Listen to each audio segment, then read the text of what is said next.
1. Introduction. The sale of goods is an area of contract law. So if you're already familiar with general contract law rules, you will find this topic very easy. The main statutory source of law governing sale of goods transaction will always be the most recent Sale of Goods Act, which is currently the 1979 version of that act. 2. Historical background. The first statute on the sale of goods was adopted in 1893. It was changed significantly in 1979 to form the current version in force today. There have been a number of important amendments to the 1979 version, such as the replacement of the merchantable quality test with a satisfactory quality test, but it is, at its core, the same as the original 1979 version. 3. Statutory interpretation. I. Fundamental rules. Before embarking on the Sale of Goods Act itself, it is worth remembering that in English law, statutes are interpreted in accordance with the natural meaning of the words used. A quote from Bank of England and Vagliano Burrows 1891 puts it best. The proper course is in the first instance to examine the language of the statute and to ask what is its natural meaning, uninfluenced by any considerations derived from the previous state of the law. It is not to start with inquiring how the law previously stood and then, assuming that it was probably intended to leave it unaltered, to see if the words of the enactment will bear an interpretation in conformity with this view. However, there are circumstances where knowledge of the previous state of the law is relied upon for interpretation, and the quote goes on to list two of them. The first is where it is uncertain what the significance or meaning of a provision actually is, i.e. where it has doubtful import, as the quote says. The second is where certain words had acquired a technical definition under previous provisions, and these well-known technical definitions need to be kept in mind when we're looking at the new statute. And there is a third set of circumstances where knowledge of the previous state of the law is relied upon, which wasn't mentioned in the quote but is obviously very valid. So that's where, naturally, if the statute is completely silent on an issue, we must look to prior case law to inform us where it can. So here is the full quote setting out those two circumstances in rather antiquated language. I am, of course, far from asserting that resort may never be had to the previous state of the law for the purposes of aiding in the construction of the provisions of the code. If, for example, a provision be of doubtful import, such resort would be perfectly legitimate. Or again, if in a code words be found which have previously acquired a technical meaning or been used in a sense other than their ordinary one, the same interpretation might well be put upon them in the code. So keep these circumstances in mind when we start looking at the Sale of Goods Act 1979, because although the Act is quite comprehensive, in cases of doubtful imports or technical definitions, it becomes very important to look to the old case law. 4. Lex Mercatoria. Sale of Goods Act 1979, Section 62.2. One needs to know the law merchant to fully understand the law on the sale of goods.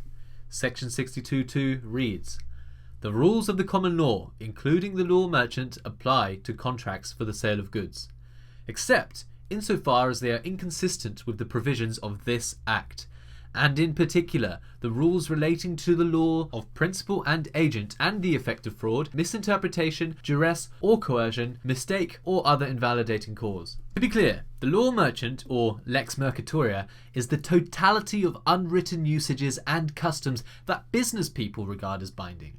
So Section 62.2 leaves no doubt that these laws are still applicable insofar as they do not contradict the Sale of Goods Act. 5. Freedom of contract. Cardinal principle of the contract of sales is freedom of contract. The parties decide what rights, duties and risks they will each undertake under a contract. This is encapsulated in Section 55.1 Sale of Goods Act 1979, which states that where a right, duty or liability would arise under a contract of sale of goods by implication of law, it may, subject to the Unfair Contract Terms Act 1977, be negatived or varied by express agreement, or by the course of dealings between the parties, or by such usage as binds both parties to the contract. The point here is that even if something, a term, a liability, a duty, is implied into a contract between some parties, if there is an express agreement, course of dealings, or a usage between the parties that say otherwise to the implied term, then that term won't be implied at all. This is an extremely important point in exam questions and in the real world, because just as you thought one party was the absolute mercy of one of these implied terms from the Sale of Goods Act, that party can then provide evidence saying, well, actually we had an agreement or we had a course of dealings that said otherwise to this implied term, and just get away scot-free. So very important to keep that in mind. 6. What is a contract for the sale of goods? Section 2.1 explains that a contract of sale of goods is a contract by which the seller transfers or agrees to transfer the property and goods to the buyer for a money consideration called the price. Section 61.1 emphasizes that a contract of sale includes an immediate sale, but also an agreement to sell at a future date. Thus, there is a distinction made here between the outright transfer of property and goods after payment and specifying a future date or condition for transfer of property to occur. And lastly, Section 2.6 explains that an agreement to sell becomes a sale when the time elapses or the conditions are fulfilled subject to which the property and the goods is to be transferred. So to be absolutely clear, an agreement to sell at a future date does fall under the Sale of Goods Act. It is a contract for the sale of goods nevertheless. 7. Significance of sale versus agreement to sell. Remedies. So as just stated, there is a distinction between an outright sale of something and having an agreement to sell that something, and the distinction here leads to a difference in treatment. So this is something that your examiners will try and trick you with. First distinction revolves around the action for the price of the goods. So the only remedy for a breach of an agreement to sell is damages for breach of contract. So that's the only remedy you can get for breach of an agreement to sell. Very simple. And likewise, for the breach of a contract of sale, damages are also available, but many other remedies are as well.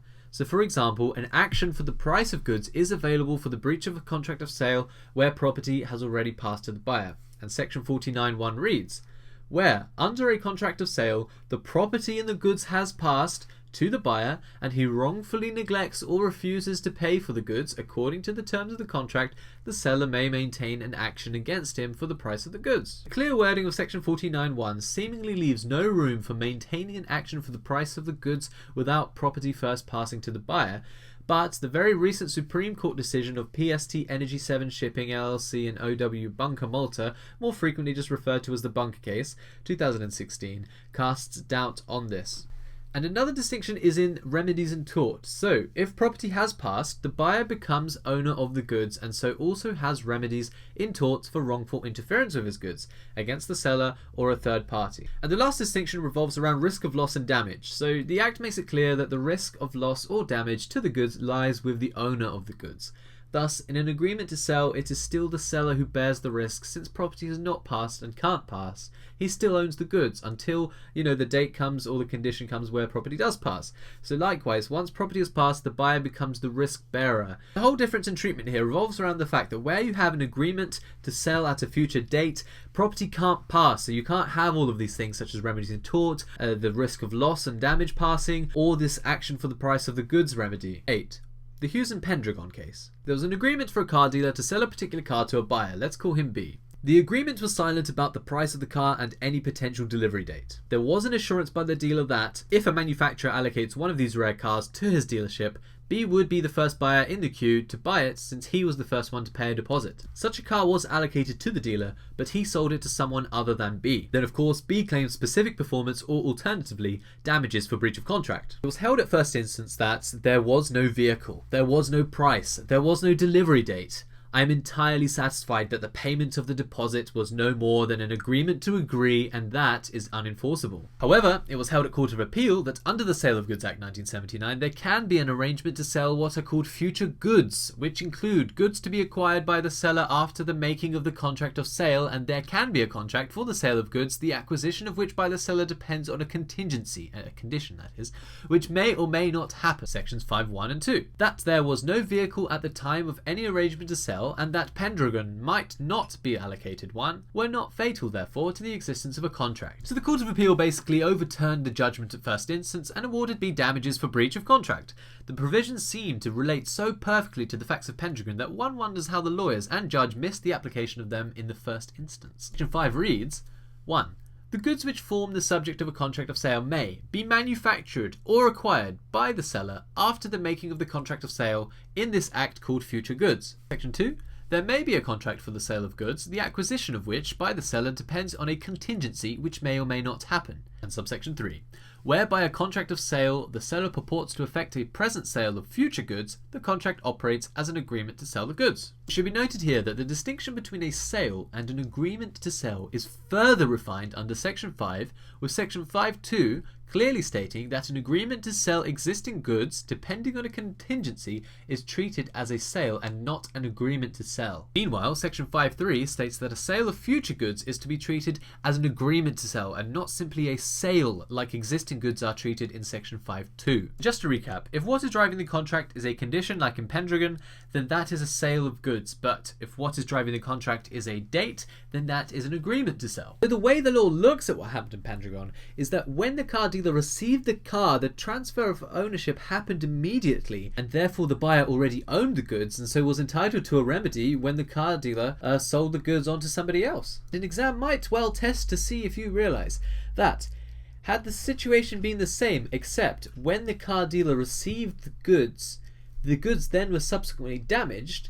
that actually it would be the buyer that would suffer the losses for that damage, because it would be the buyer who had the ownership, since ownership would already have transferred as soon as the condition had been met. And of course that's something that can come up in an exam very easily, since Pendragon shows the benefits to the buyer of that ownership transferring to him as soon as the condition is fulfilled, but it doesn't show the downfall, which is that any risk and loss that comes to the goods after transfer has occurred will be on that buyer. 9. PST Energy and OW Bunker 2015. So this case is a very complicated one because it is about this long chain of buyers and sellers in oil, but I've tried to simplify it as much as possible while maintaining the main point of it. So OW Bunker supplied gas oil known as bunkers to the buyers, who we will again call B. The contract between them stated that payment was to be made within 60 days after delivery. This is known as a sale on credit because payment was not immediate. The contract included a retention of title clause stating that property in the oil does not pass to the buyer until the price was paid in full. The contract did allow for B to consume the goods for the purpose of fueling their vessels, as this was of course very important. B did consume the oil shortly after receiving it and never paid OW Bunkers. OW Bunkers became bankrupt and sued B for not paying by the 60-day period. The reason why B never paid OW Bunkers was because they knew that OW Bunkers went bankrupt and failed to pay its own suppliers, Rosneft, for that oil. Since Rosneft also had a retention of title clause in their contract of OW Bunkers, and since they were also never paid, Rosneft also had a claim against B for the price of the goods. So B worried that if they did pay OW Bunkers, then Rosneft would sue them for the price of the oil as well, and they would also end up paying for the oil effectively twice. So B argued that 1. The contract between them and OW Bunker was a sale of goods, and so the Sale of Goods Act 1979 applied. And 2. In order for OW Bunkers to successfully claim the price of the goods under Section 49.1, property would have had to have passed already to B, but due to the retention of title clause, this was not the case. So it was held in the Supreme Court that this was not in fact a contract for the sale of goods at all, and thus Section 49.1 did not apply. Annoyingly, the Supreme Court refrained from categorizing this type of contract, other than referring it to as sui generis, unique. Not very helpful at all. The court simply stated that because the seller retained title to the goods while at the same time allowing the buyer to consume them without paying anything, it could not be a sale of goods. And Laurence Mance said, in its essential nature, it offered a feature quite different from a contract of sale of goods. The liberty to consume all or any part of the bunkers supplied without acquiring property in them or having paid for them. The obligation on the part of OW Bunkers to be able to pass the property in respect of any bunkers not so consumed against payment of the price for all the bunkers cannot make the agreement as a whole a contract of sale. And a big criticism of this is that this ruling does not take into account the commercial consequences that follow from it. So as it stands, parties like B and OW Bunkers actually do risk paying twice or even more for the same goods, and this level of risk is inherently very unfair.